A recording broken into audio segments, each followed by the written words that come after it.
Hey, everybody. Welcome to episode number 157 of the Debt Free Dad podcast. So today we are discussing pets and the cost that goes with them. Now, it's easy to fall in love with those cute and furry friends and completely disregard the financial implications of owning a pet.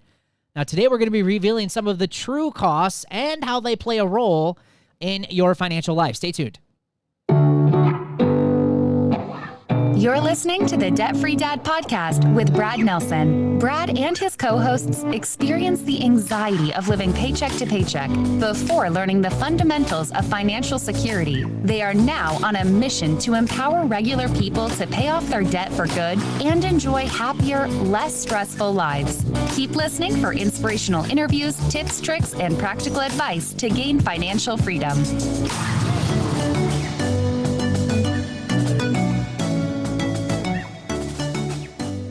Hey, how is everyone doing? You can find me on Facebook, TikTok, YouTube, and Instagram. Just search Brad Nelson, Debt Free Dad.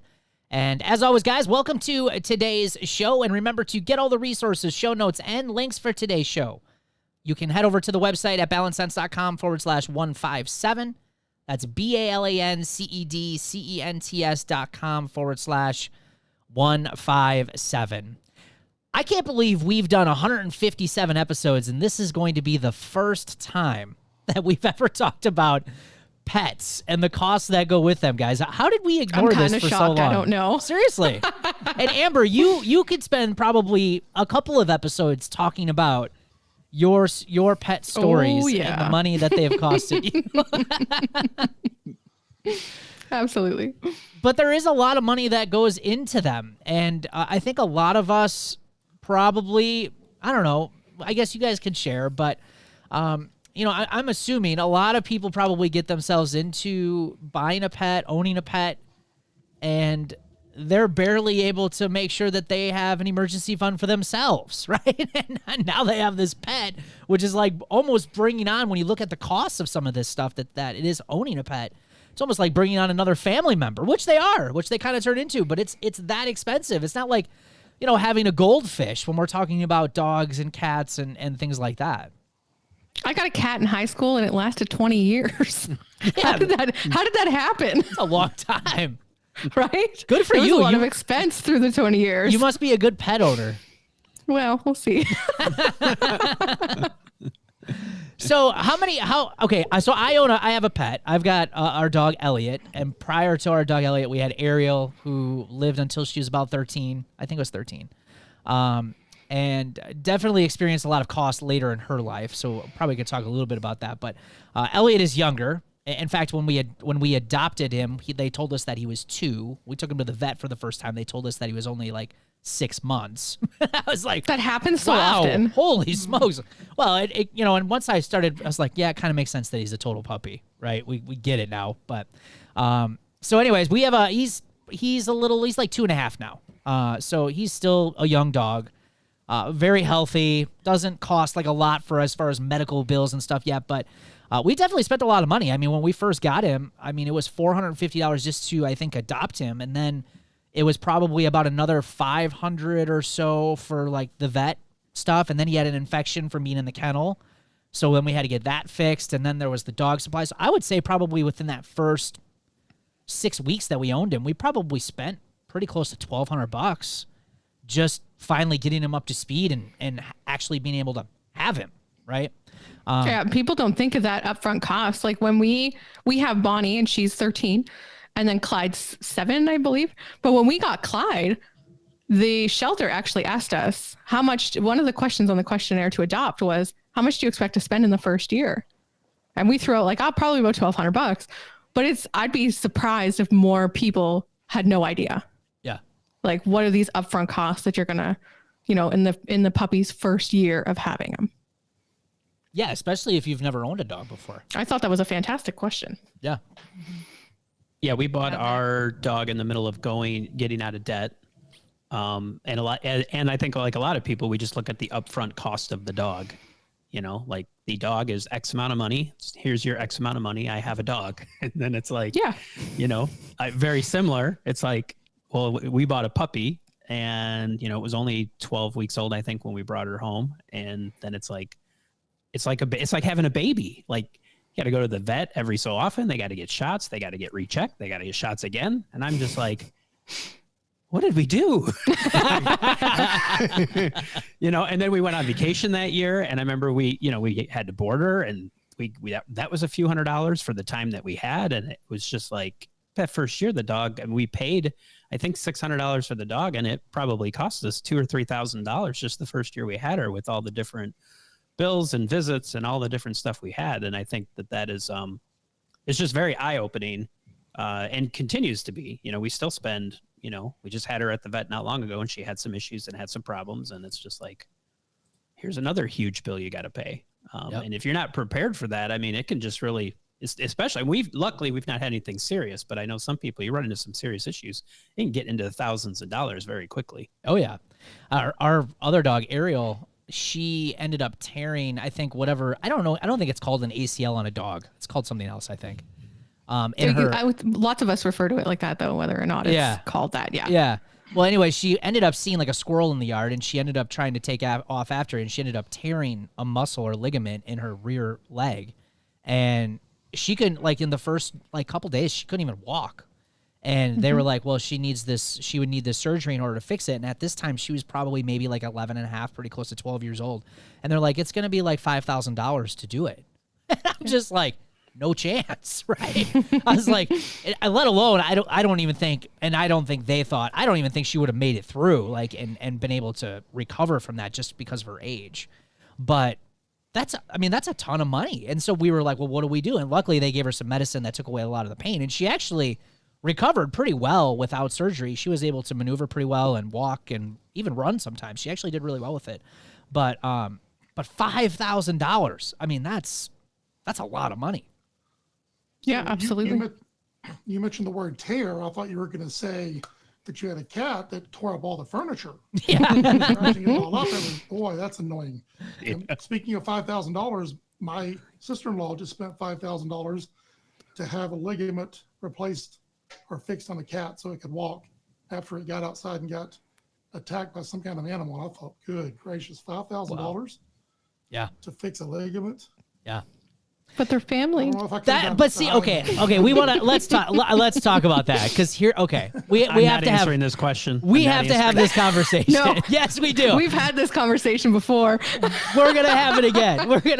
Because I know there are certainly certain types of pet owners, right? And they do look at them as their kids, their pets, like their family, like they would do anything for them. I'm not one of them, right? I'm not. Don't be mad at me, but I don't feel like, I love our dog, right? I think he's great, but I don't feel like I would go into that much of a financial strain to save the animal. Like, I don't know. Maybe that's a bad attitude, but that's just a lot of money. That is so much money. And it's one thing if you could afford it. Like, if you can afford it, I get it, right? Then do it, right? And if you have the money, then go and do it. Nothing against that. But if you're in a situation where you have no money and now you're faced with having to take on $5,000 in debt or $1,000, at what point does that become unreasonable, do you think? I don't know. I think there has to be conversations, though, for like my husband and I, we have these conversations. Yes. Because Bonnie's getting older. Clyde had a $4,000 bill last January. So like it happens, but we have these conversations where what's our limit? Yeah. And what are we going to put our dog through? Yep. And what are we going to put for us, really? Yeah. So like cancer, that kind of stuff's kind of our limit. Like, am I going to put my dog through like a cancer treatment? No, probably not. I'm going to let her live her life to wherever it's more comfortable. And then we'll decide when it's ready. Right. But like situations where like Clyde last year ate a sock and everything got stuck and we had to take it. It was an emergency. So we're paying the emergency bills and all of the things. And they looked at us like we had two heads when we said we didn't have pet insurance. I was like, just do it. Like, there's no questions. And I slept on the floor with my dog for a week because he was struggling. Yeah. So how did they get the sock? Do that? So how did they get the sock out? Surgery. Oh, they had to do surgery? Mm-hmm. Okay, so how much did that end up costing? $3,800. $3,800 for a sock. Mm-hmm. Wow. It was stuck in his intestines and he almost died. Wow. Can you say that one more time? Intestines? Is that how you say it up in Canada? Intestines. That's phenomenal. I don't think I've heard that one from you before. Well, we don't normally talk about those kinds of things. Oh, that's funny. That's funny. But no, I think you're right. Like, you bring up a good point. I think especially if you're in a relationship, you bring an animal into the home. I think having that conversation, and even with yourself, like, because here's the thing. I can remember when our dog Ariel had to be put down. Like, she ended up, I forget what she had. She had something happen to her. She was just in a lot of pain, and they had to put her down. And I can remember when my wife was there, I was not there. She took her. And I can remember when she was there, like, she was so emotional about it. Like, she ended up purchasing and buying like end of life things because she was just, she was just in that emotional mood or mode right now. And again, she didn't go absolutely crazy or anything, but I can definitely tell you she got some things that I don't think she normally may have not gotten.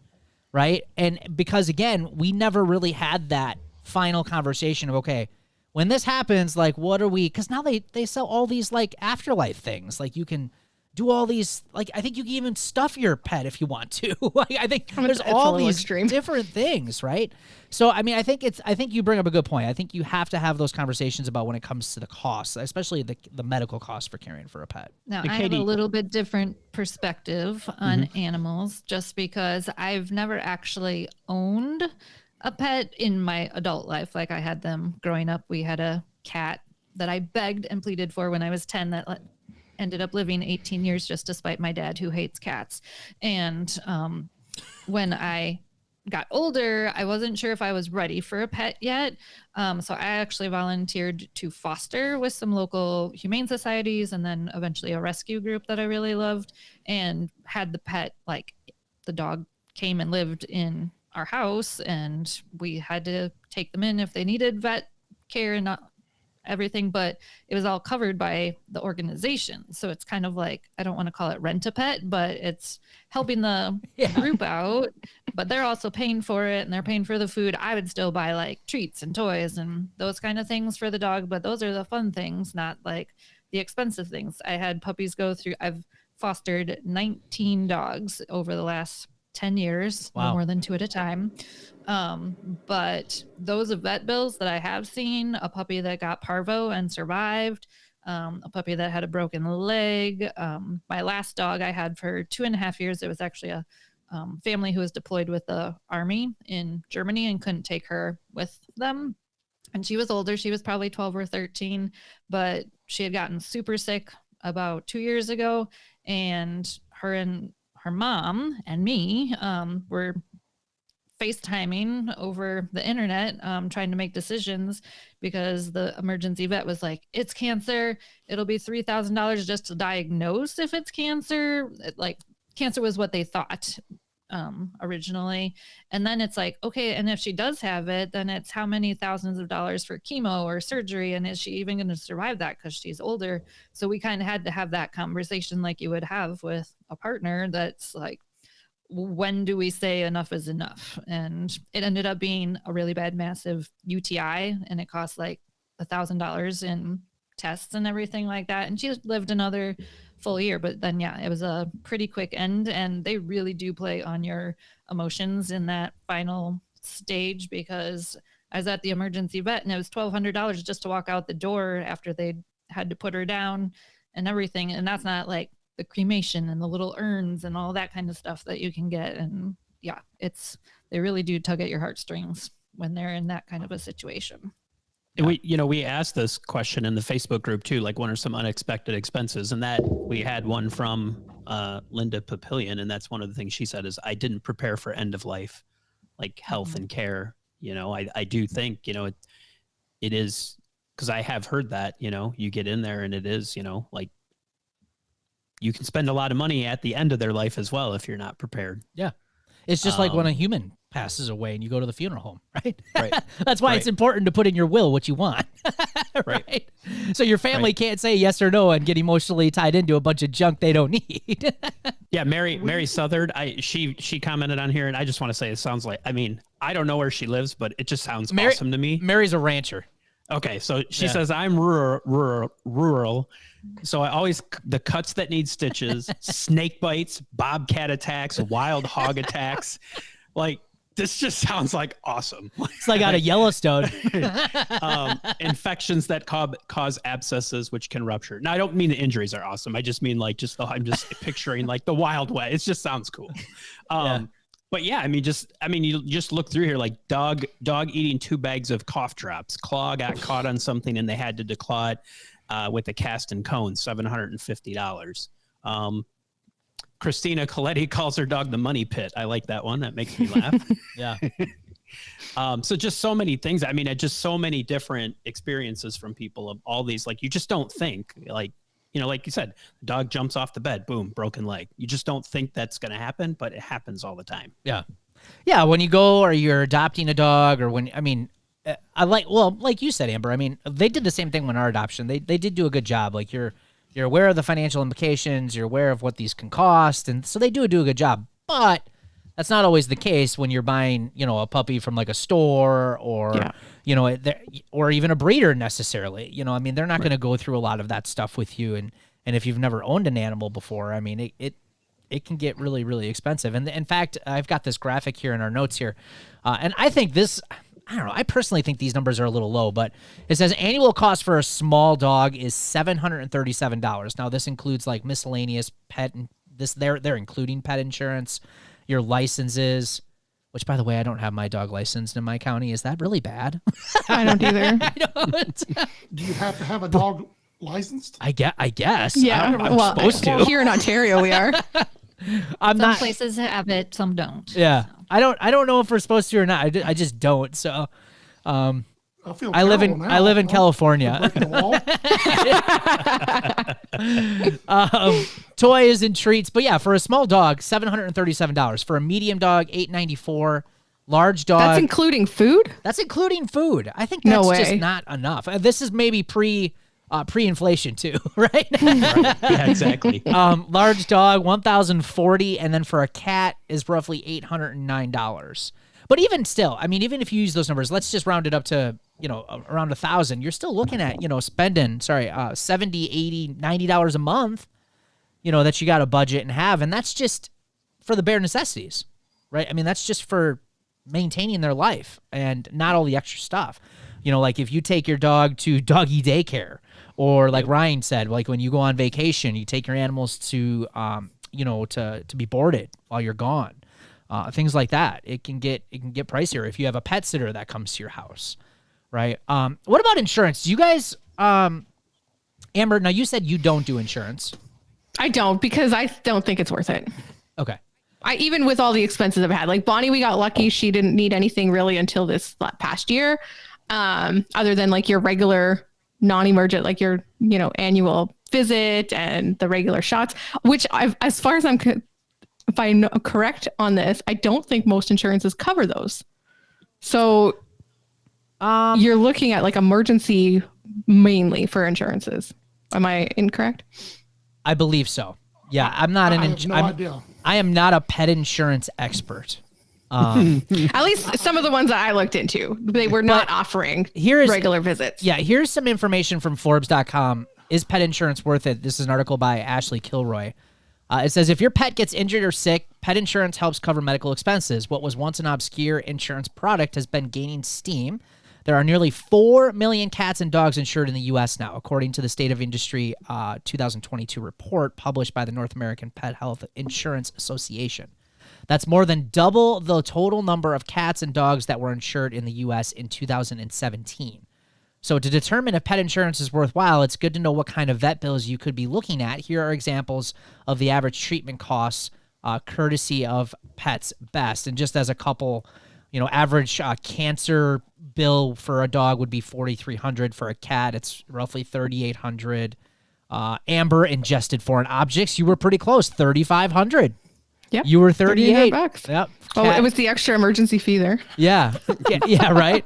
Cat was $3,400. But like these are all showing like emergency things though. Yeah. So right. What's included, or how much of a premium are you paying exactly to have your preventative medication like flea and tick medication covered? To me, it just wasn't even looking at what I've paid versus what I would have paid for insurance. Right. Not Well, worth and it. I think you're bringing up a good point that if you're going to look at an insurance product for your pet, you make sure you know what's covered, right? And it's going to increase as they age. Yeah, right. Like for instance, So- it so says, Brad- yeah, go ahead. I'm sorry. The title of this podcast is How Much Does It Cost to Own a Pet and Are You Financially Ready? If we're talking about buying pet insurance and you're in debt and you can't afford to buy insurance for yourself, I think the answer to that question is no. You're not ready. Right? Mic drop. Do people really put pet insurance above their own well-being? 100%. 100%. Insurance? Is that really a thing? Oh yeah, I would for really, sure. I bet. yeah. I've been fortunate that we've been married 30 years. We've had 3 animals, a dog who lasted 11, 12 years, a cat who lasted 14, and we got the poor Rambo upstairs. He's 14, 15 years old. And I've never once thought about getting pet insurance, ever. And maybe it's because I've been fortunate to have pets that don't get sick and haven't swallowed socks and all these other things.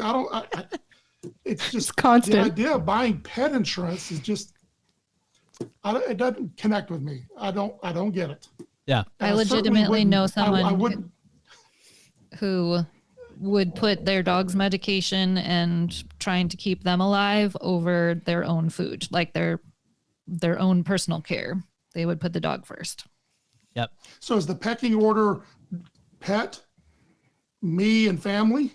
I mean, I'm assuming that's what you're saying. For some Yep, people. for that person, Yeah. that Because person, Brad, for I'm sure. like you. Brad, I'm like you. It's God, and it's family, and then I might put pets down there with country, but they're not going to be low on the totem pole, but they're certainly not going to be up there Right. with family. Yeah. And And I think it brings up the question that, like, for everyone, it's gonna be different. I mean, like, let's say you're talking about a couple who is unable to have children. They may look at their pets as their kids, right? And so, are we to say like that's totally unreasonable? No, absolutely not. I don't think you could. Now, me personally, I've never been. I like pets, but I can't say like I like them that much to say they're my kids, right? I just don't. I've never been that way. It's not right. It's not right or wrong. It's just my way, right? What other people might think is worthwhile for their animals, like, the ones who buy their animals clothes, right? And all that stuff, And like life jackets and stuff. life Like we got ours jackets, life jackets. right? Clothes, Halloween costumes, like all Oh yeah, sorts my of stuff, Bonnie was a right? hot dog once. She was fantastic. She's a long basset lab, short legs. Fantastic. Hot dog was perfect. Right. So So yeah, she's family. She's up Right. there, family, and Clyde too. Yeah. But I think you bring up a good point, Chris, and I think that for me is as you kind of think through, and for the people listening to this, if you're like, really been toying with, or for many people, Christmas was just a few weeks ago as this airs. You may have gotten a dog for Christmas and you're maybe realizing like, oh, we have to go to the vet. Like, I think just understanding, like, before you make that purchase, or if you're thinking about like, oh, we're thinking about getting a dog this year, just realizing like, I think everyone on that's spoken here today, like there's tons of hidden costs associated with owning a dog. And so, especially if you're thinking about getting out of debt or wanting to pay down debt, I will 100% say it slowed our progress down. I mean, we bought that dog, and I mean, it was like we had plans, and suddenly it's like we're spending money on this dog. So I will say that getting out of debt and buying an animal don't go hand in hand. If you are thinking like, hey, I really want to try to get out of debt, hold off on getting the dog, Right. or cat or other animal Yeah. until So you're ready. there's 2 categories here. There's those who already have a pet. Yep. By all means, take care of your pet. You have to decide what that limit is on how far or how much is too much. But if you don't have a pet, or you're talking about adding a pet and you're in debt and you can't take care of yourself, I think the answer to the question is you're not financially ready. And I hope the people who hear this don't take that as being cold-hearted. We're just simply saying, let's create some priorities. When you get yourself out of debt, go get yourself a pet. There's nothing wrong with that. And Yep. it comes back to your why, and understanding is what it is that you're trying to accomplish. It doesn't change regardless of whether we're talking about objects or whether we're talking about animals.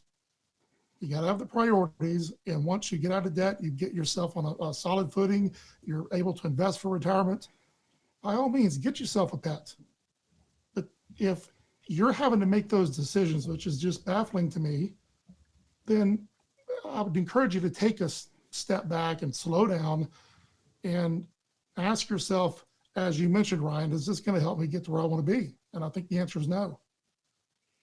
Well, and I think it brings a lot of notice too. If you're on the other side of that, the other category where you own a pet, like then the stuff that we're talking about on the show is really important for you to listen to if you're not prepared to take on some of these hidden costs. And if you're finding that your pet is costing you and causing you to go into credit card debt or other debt, maybe you're got a home equity line of credit you're using, whatever it might be, right? It brings more attention to the fact that this is why we talk about the importance of having emergency funds. This is why we talk about the importance of future expenses that are coming up and paying attention to your money and your finances, because, pets are great. Like there's nothing wrong with them, but and to the point where they're causing you financial hardship and financial stress and keeping you from reaching your financial goals, I think a lot of that could be prevented by just having better planning. Not only is it going to benefit the pet, but it's also going to benefit you and your life as well, right? So I think, building emergency funds, having a regular budget, practicing the habit of sinking funds and saving up for future expenses, and, being prepared for some of those unexpected costs that are going to come. And this isn't even touching on what happens when they destroy $1,000 worth of doors and mini blinds or clothes and shoes and all of those things that come along, pet training. This is just food and vet bills, and that's still a lot to undertake. Right. Any last tips, guys, that you guys want to share as pet owners? Would you buy another pet after these pets have sadly crossed the, what do they call it? The Rainbow Bridge? The Rainbow Bridge. Absolutely. 100%. I'll get more. Chris, I think I know where you're at. Would you get another pet? He's like, no. And here's why, because one of our goals is to be able to travel more. Yep. And Ryan, you alluded to it, but dogs, you have to board them. Cats, you can get away with leaving them for some period of time.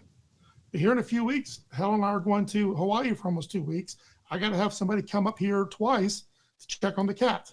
Right. It's just one less thing to have to worry about. And the more that we want to travel, the more we'd want to get adventurous. Right.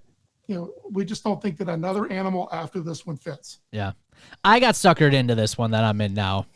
I got suckered into Elliot because we were done, because I am allergic to dogs and cats. Like, and when I was little, I was like deathly allergic. Ask Ryan. I was in the emergency room a lot. Like I have asthma and allergies, and they would just kick my butt. Now, knowing what I know now, there's definitely some things that can drastically help with dog and pet allergies and things like that. So he doesn't bother me nearly as much as what he did when I was younger. But I think after this one, we will be done.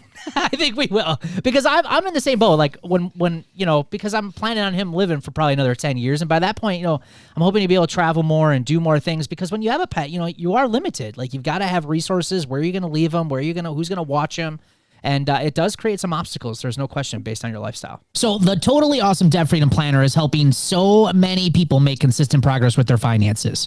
Whether that be building emergency funds, paying down bills, budgeting, tracking paydays, saving up for larger purchases, goal planning, and planning for those irregular yearly expenses that always seem to catch you by surprise. Now, the Debt Freedom Planner will help you take the stress out of managing your money.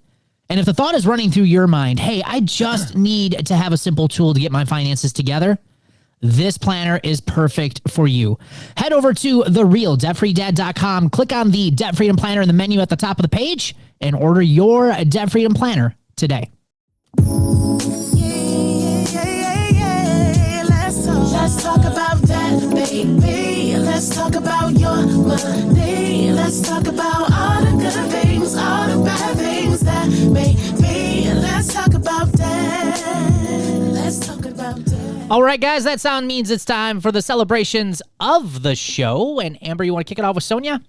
Sonia Coons, my pups got neutered this week, and I paid $1,573 for it in cash. January budget is done as well. I love that. And by the way, Sonia was on our podcast back in the fall of 2022, and she said that was one of her goals. She actually made a sinking fund. She's like, I know it's coming up, and she put that money away to get that surgery done. And that's why I put that in here, because that is awesome that she made plans and got it done. Terry Campaturo, this week I paid $1,550.17 towards debt so far. I've been working on my budget, and it looks like I'm on track to pay off one of my credit cards coming up in February. Terry, congratulations. Nice. So Reese Tringle Robert, I paid off one of my student loans using a bonus from work. Congratulations. Yeah, that's incredible. And Sandy Kurtz Jarrett maybe doesn't have a pet because she is heading out on a cruise, all paid for in cash. Yeah, I love that. Love that last part too. Paid for cruise. Awesome job. Melissa Sturi, I sat down. I'm in the process of reviewing bank statements and credit card statements to see where all my money goes. Have started my Roots 15 as well. Looking forward to making progress again. Awesome, Melissa. And congratulations to all of you guys who are working your way towards less financial stress and more financial freedom. And remember, if you're just getting started with our podcast, or maybe you've been listening for some time and you're interested in how you can get started on the road to financial freedom, you can visit our website at balancesense.com. Sign up for my free Life Without Payments workshop, where I'm going to show you the first steps that have helped tens of thousands of people just like you and I kick financial stress and worry for good.